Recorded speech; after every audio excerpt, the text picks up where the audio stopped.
নারায়ণগঞ্জ শহরে দায়িত্বরত অবস্থায় ছিনতাইয়ের শিকার হয়েছেন এক পুলিশ সদস্য। এ সময় তার সরকারি অস্ত্র লুট করে নিয়ে যায় ছিনতাইকারীরা। সোমবার সকাল 6:45টার দিকে বঙ্গবন্ধু সড়কের নিতাইগঞ্জ এলাকায় নগর ভবনের সামনে ছিনতাইয়ের এ ঘটনা ঘটে। পুলিশ জানায়, লুৎফর রহমান নামে ওই পুলিশ সদস্য অন ডিউটিতে ছিলেন।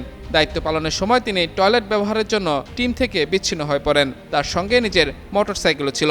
পথে 3 জন ছিনতাইকারী তার পথ রোধ করে এবং তার সঙ্গে থাকা সরকারি পিস্তলটি লুট করে নিয়ে যায়। স্থানীয়রা জানায়, নিতাইগঞ্জ এলাকার এই অংশটিতে নারায়ণগঞ্জ সিটি কর্পোরেশনের নগর ভবন এবং সরকারি দুটি হাসপাতাল থাকলেও এটি ছিনতাই প্রবণ এলাকা। প্রায় পথচারীরা এখানে ছিনতাইয়ের শিকার হন। এদিকে ছিনতাই ও অস্ত্র লুটের ঘটনায় জড়িতদের চিহ্নিত করে আইনের আওতায় আনতে পুলিশের একাধিক দল কাজ করছে বলে জানিয়েছেন নারায়ণগঞ্জের অতিরিক্ত পুলিশ সুপার।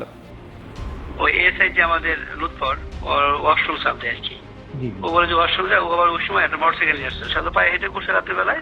ওই সময় মোটরসাইকেলটা কাছে ছিল, বুঝতে ওয়াশরুম নিকটবর্তী আছে এই ভিক্টোরিয়া হাসপাতাল, এখানে যাই।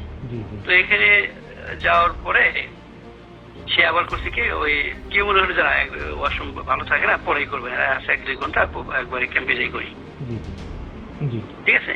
সে যখন নগর ভবনের সামনে যে টার্ন করে, ওখানে কাটা আছে, তাই ওটা নেওয়া যায়। ওই সময় পিছন থেকে 3 জন আরোহী এসে ওর মোটরসাইকেলের সামনে দাঁড়ায় এবং বলে যে পিস্তল দে। এক হাতে চাপাতি ছিল আর বলতেছে পিস্তল দে। ও কিছু বলে ওঠার আগেই চাপা দিতে কয়েকটা বাড়ি দেয়, বাড়িতে গায়ে লাগে না, লাগে হলো মোটরসাইকেলে। তখন ও বাধ্য হয়ে হাত উঁচা করে রাখে, ওরা মোটরসাইকেলটা চাপাতে নিয়ে নেয়, এটা পিস্তলের ম্যাগাজিনটা। এরপরে ওরা বলছে দ্রুত ব্যাগে চলে যায়। ওই বোকামি করছে যে মোটরসাইকেল দিয়ে পিছিয়ে ধাওয়া করতো, তাইলে হয়তো রাখা পেতো, হয়তো আমরা কিছুটা পাইতাম। ও মোটরসাইকেল ধাওয়া না করে নিজে আবার দৌড়ে ধাওয়া করছে, দৌড়ে একে মোটরসাইকেল ধরা যাবে।